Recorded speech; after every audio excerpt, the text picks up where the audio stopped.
ko'p psixologlar chiqib olib gapiraveradi. Nima deydi? Eringizni chiroyli kutib oling. Bayramona shukuhda kutib oling. Eringiz kelishiga chiroyli hammomda yuvinib chiqing. Chiroyli uyda chiroyli kiyimlarni kiyib, chiroyli dasturxonlarni tuzab kutib oling. Bayramona shukuhda deydi. To'g'ri, zo'r bu. Hamma erkak, hamma ayolga yoqadi bu narsa. Lekin shu sharoit bo'lsa, shunaqa qilib kutib oladimi? Uyda chiroyli hammom bo'lsa, chiroyli sharoit bo'lsa, chiroyli kiyimlar bo'lsa, keyin kutib oladimi?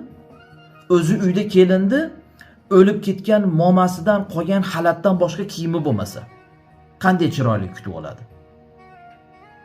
Er bo'lsa, hali Amirsoyda, hali Chodagida, hali choyxona, hali samovarda maishatdan bo'shamayotgan bo'lsa, uyimda chiroyli hammom, chiroyli sharoit qilay demayotgan bo'lsa, qayerdan chiroyli kutib oladi? O'sha o'lgan momasidan qolgan eski xalatni kiyib kutib oladimi?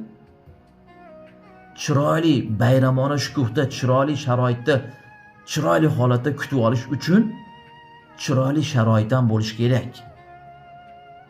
Keyin chiroyli kutib oladi. Gapirish oson hammaga. Chiroyli kutib oling deyish.